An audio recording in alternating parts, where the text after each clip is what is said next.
Good morning, my Real News Media TV family. Thank you so much for tuning in this morning, and I'm wishing for everyone a wonderful and productive day. And in the news this morning for January 13, 2024, stabbed reggae girl died from blood loss and shock. A consultant forensic pathologist who examined the body of national senior women's footballer Tarania Plum Plum Clark in November 2019 said the then 20-year-old died from hemorrhage and shock from a stab wound to the chest, which punctured a lung.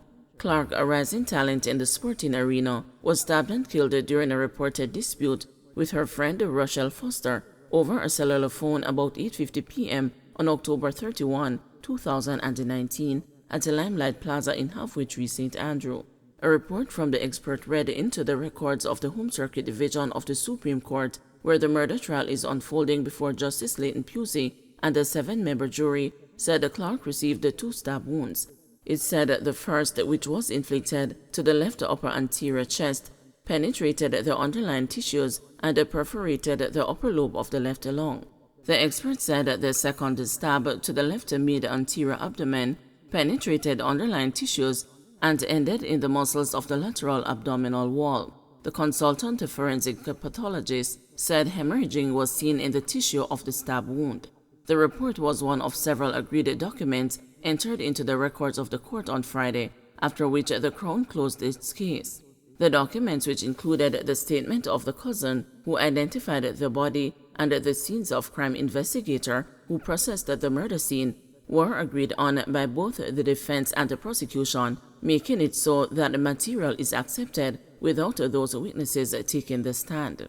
On Friday, Foster, clad in a white top and a red skirt, sat attentively, unmoving except for the characteristic smoothing of her immaculate bobbed haircut with a well-manicured hand.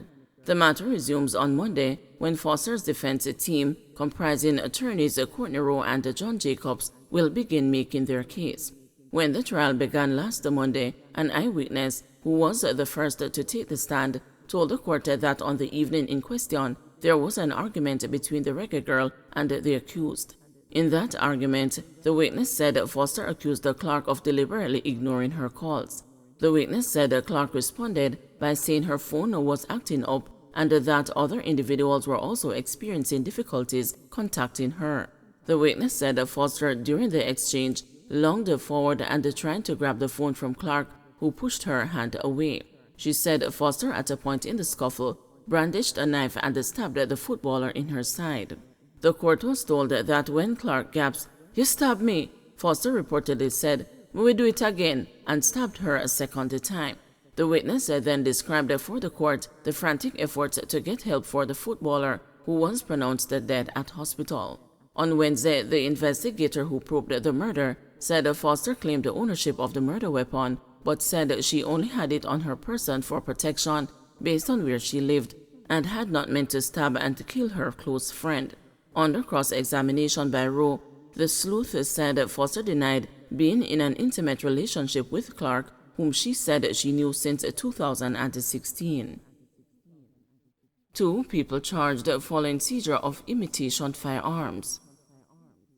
2 people were arrested and charged after the search of a home in Redford District, Kellins in Clarendon on Tuesday, January 9, resulted in the seizure of 2 Imitation firearms. Charged with possession of a prohibited weapon are 23-year-old Kenardo Crossfield, a farmer of Redford District in the parish, and a 17-year-old girl whose identity is being withheld. Reports from the Mapen police are that about 7 a.m., a team of police armed with a search warrant conducted an intelligence-led operation at a Crossfield's home. A search of the bedroom was conducted, where 2 imitation Glock 18 firearms were found in a dresser drawer.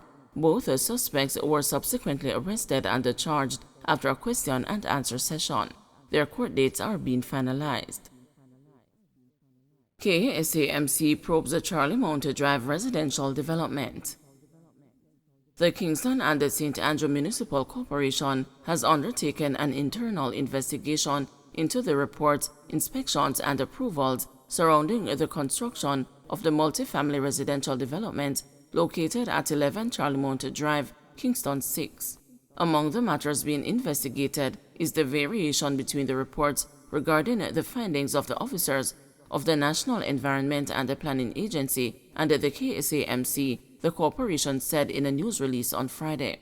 Once these investigations are completed, the KSAMC will take all necessary and appropriate actions to ensure that the building and the planning laws are enforced and adhered to, KSAMC added. Mayor of Kingston, Senator Delroy Williams, has also advised that the corporation is involved in a dynamic and ongoing process of reviewing the administrative regime for building approvals, which has resulted in several measures taken to strengthen these processes. The mayor said that he welcomes the recommendations of the Director of Public Prosecution and will keep the public informed of the findings. Last year, the Integrity Commission submitted a report which uncovered breaches of the development approvals and the monitoring processes. The report alleged that there were irregularities in the approval and the post-permit monitoring processes in relation to the construction of the residential development located at 11 Charlemont Drive, Kingston 6, by developers, including suspended National Water Commission President Mark Barnett. The IC said the development was done contrary to permits issued by the Kingston and the St. Andrew Municipal Corporation, the National Environment and the Planning Agency, and the Building Act to Barnett and his wife, attorney-at-law Annette Francis Barnett. In a ruling dated January 10, 2024, the Director of Public Prosecutions, Paula Llewellyn, said that Barnett and his wife will not face criminal charges, despite a clear indication that they breached the National Resources Conservation Authority Act. No new COVID-19 variants in Jamaica. Medical Officer of Health for Westmoreland, Dr. Marcia Graham, says that there is no evidence of new COVID-19 variants on the island. We do not have any evidence of those new strains in Jamaica, but it is something that we are monitoring because we are a global village and most diseases are only a plane flight away, she said. These variants have only been identified in some of our northern countries where they are now having winter weather, and so the ministry is alert when it comes to any new variants to see how they have behaved and if we need to change our strategy, she added. Dr. Graham was addressing the monthly meeting of the Westmoreland Municipal Corporation held in Savannah Lamar on Thursday. She informed that there are 11 active cases of COVID-19 on the island and no positive cases in Westmoreland. For the week of December 26 to January 1, the COVID-19 positivity rate was at 2.7%, as she reported. Dr. Graham said that vaccination remains effective in protecting people from becoming seriously ill if they contracted the virus. COVID-19 is endemic in Jamaica, meaning that it is something that we are learning to live with, and the COVID-19 virus continues to evolve, but what we have found is that once a person are vaccinated, it still prevents you from getting severely ill, she noted. Dr. Graham informed that the Pfizer COVID-19 vaccine is now available at the public health centers for first-time vaccination as well as a booster. PNP Caretaker calls for rehabilitation of bad roads in North Trelawney.